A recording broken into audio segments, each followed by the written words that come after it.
যদি এই লক্ষণগুলি প্রকাশ পায় তাহলে বুঝে নিও যে তোমার দোয়া কবুল হয়ে গেছে। ভিডিওটি স্কিপ না করে দেখো এবং লক্ষণগুলি মিলিয়ে নাও। অনেক সময় এমন হয় যে অনেক দোয়া করার পরেও দোয়া কবুল হয় না, তখন আমরা অনেক তাড়াতাড়ি আল্লাহ থেকে নিরাশ হয়ে যাই। তাহলে জেনে নাও, পরীক্ষার সময়ে আল্লাহ কখনো সেই বস্তুকেও আমাদের থেকে দূর করে আমাদের পরীক্ষা করেন যেটা আমাদের অনেক পছন্দ, যাতে তুমি ব্যাকুল হয়ে ওঠো এবং সেটাকে পাবার জন্য নিজের রবের আরও নিকটে যেতে পারো। পরীক্ষা তো সেই জিনিস দিয়েই হয় যেটা মানুষের কাছে অনেক প্রিয়। আল্লাহ কখনো কাউকে তার সহ্যের বেশি পরীক্ষা নেন না। একে তো আল্লাহ তোমাকে চাইতে দেখে খুশি হন, আর দ্বিতীয়ত আল্লাহ তোমাকে উত্তম সময় দিতে চান। যখন শব্দরা আমাদের মনের কথা বলতে ব্যর্থ হয়ে যায় এবং আমাদের অশ্রু আমাদের কষ্টের কথা বলে, এটাই তো সবরের শেষ দরজা। যখন সবকিছু অসম্ভব মনে হয় তবুও মন বলে আর একটু সবর করে নাও, তোমার রব রাস্তা বানিয়ে দেবেন। এটাই তো রবের উপরে বিশ্বাস।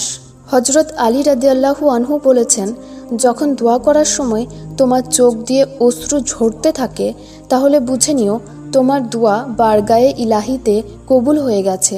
তার মানে এটা দোয়া কবুলের লক্ষণ।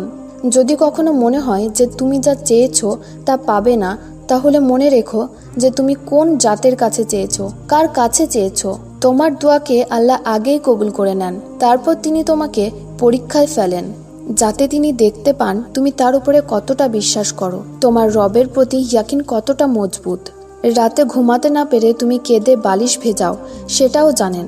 বাস তুমি ভরসা রেখো, কারণ তোমার সবর আর বিশ্বাস তোমাকে খুনের গন্তব্যে নিয়ে যাবে। তিনি তো চান তার বান্দা তার কাছে চাক, তিনি দেবার বাহানা খুঁজেন। তাহলে তুমি চাইতে গিয়ে কেন ক্লান্ত হয়ে যাচ্ছ? যখনই দোয়া করবে এই বিশ্বাসের সাথে করবে যে আমার আল্লাহ অবশ্যই আমাকে দিবেন। কখন, কিন্তু, কিভাবে, এটা কি সম্ভব? এই সব ধারণা বাদ দাও। কবুলিয়তের অন্য আরেকটি লক্ষণ হলো দোয়া করার সময় নিজের গুনাহের জন্য লজ্জিত হওয়া এবং মন থেকে তওবা করা। মনে এই খেয়াল আসা যে এই গুনাহ আর কখনো হবে না। যখন তুমি তোমার রবকে ডাকবে, পূর্ণ বিশ্বাসের সাথে ডাকবে, দেখবে আল্লাহ অবশ্যই তোমার ডাকে সাড়া দিবেন। তুমি জানো দোয়া মুকাদ্দারের মোড় ঘুরিয়ে দেয়। তুমি যতটা পারো দোয়া করো আর বাকি আল্লাহর উপরে ছেড়ে দাও, কারণ ওই দোয়াকে পূরণ করার ক্ষমতা শুধু আল্লাহর কাছে আছে। দোয়া মুমিনের হাতিয়ার। যারা দোয়াতে বিশ্বাস করে তারা তাদের গন্তব্য ঠিকই পেয়ে যায়।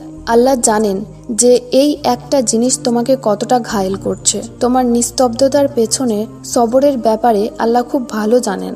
তুমি জানো তোমার কাছে অনেক দামি একটা বস্তু আছে যেটা খুব কম মানুষের কাছেই থাকে। আল্লাহ এটা তাকে দেন যাকে তিনি পছন্দ করেন। আর জানো সেটা কি? সেটা হলো অন্যের কষ্টকে অনুভব করতে পারা এবং দুয়ার তৌফিক পাওয়া। এর মধ্যে যদি কোনো কিছু তোমার মধ্যে থেকে থাকে তাহলে তুমি মনের দিক থেকে অনেক ধনী এবং আল্লাহর পছন্দের বান্দা। আর দোয়া কবুলের সবথেকে বড় একটা লক্ষণ এটাই যে দুয়ার তৌফিক পাওয়া। আল্লাহ তোমাকে তোমার পছন্দের জিনিসটা দিতে চান বলেই না তোমাকে দোয়া করার তৌফিক দিয়েছেন। আল্লাহ দোয়া তো এই জন্যই বানিয়েছেন যে দোয়ার বদলে বান্দাকে তার চাওয়া প্রিয় বস্তু দিতে পারেন। দোয়া করতে থাকুন, ইনশাআল্লাহ অবশ্যই কবুল হবে। অনেকেই মেসেজ করে বলেন আমাদের দোয়া তো কবুল হয় না, আবার অনেকে তো হতাশ হয়ে গেছে।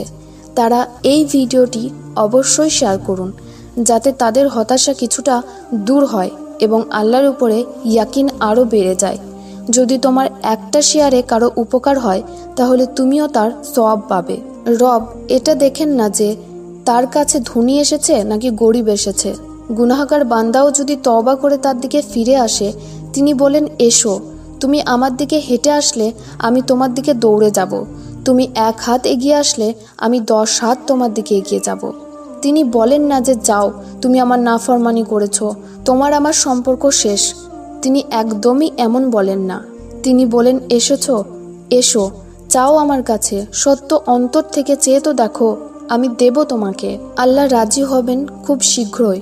তুমি তোমার চোখ দিয়ে তোমার নসিবকে বদলাতে দেখবে। ভয় পেও না, তিনি দোয়াকে ব্যর্থ যেতে দেন না। এই দেরিটা তো তার ভালোবাসার একটা অন্য রূপ। তোমার ডাক বারবার শুনতে চাইছেন তিনি। যার ডাক তিনার ভালো লাগে তাকে তিনি বারবার শুনতে চান। দোয়া কবুল হবার একটা রাস্তা যদি বন্ধ দেখো তাহলে মনে রেখো তিনার কাছে অসংখ্য পথ আছে তোমার দোয়াকে কবুলিয়ত পাওয়ানোর। যদি সেখান থেকে না পাও যেখানে তুমি চাইছিলে, তাহলে এবার সেখান থেকে পাবে যেখানে পাবার কথা তুমি ভাবতেও পারোনি। দোয়া করার সময় যদি তোমার মনে হয় আল্লাহর সাথে আরও কথা বলি, আরও দোয়া করি, তাহলে এটাও দোয়া কবুলের একটি লক্ষণ। তিনি শীঘ্রই কোন বলবেন এবং তোমার ভেঙে যাওয়া অস্তিত্ব আবার জুড়ে যাবে। তোমার যতটা ক্ষমতা ছিল তুমি দোয়া চেয়েছো, এবার বাকিটা আল্লাহর উপরে ছেড়ে দাও, কারণ শুধু তিনিই এই দোয়াকে বাস্তবে রূপান্তরিত করতে পারেন। যারা আল্লাহর উপরে বিশ্বাস রাখে তাদের দোয়ার জবাব আল্লাহ মুজিজার রূপে দেন।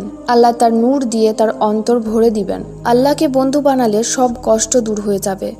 কখনো আল্লাহকে বন্ধু বানিয়ে তো দেখো, তার জন্য রাত জেগে কিয়াম করে তো দেখো, কখনো আল্লাহর উত্তর না আসা পর্যন্ত সবর করে তো দেখো। আল্লাহর উপরে ভরসাকারীরা লোকে কি বলছে তাতে দৃষ্টিপাত করে না, কারণ তারা জানে আল্লাহ আর রহমান, তিনি ইয়া মুজিব, অর্থাৎ দোয়া কবুলকারী। দুঃখী মন আল্লাহ ছাড়া আর কার আশ্রয় পাবে? এক আমাদের আল্লাহ আছেন যিনি কষ্টের সময়ে, ব্যর্থতার সময়ে আমাদের সাথে থাকেন। আল্লাহ তোমার জন্য অনেক সুন্দর কিছু প্ল্যান করে রেখেছেন। তার উপরে ভরসা রাখো এবং দোয়া চালিয়ে যাও।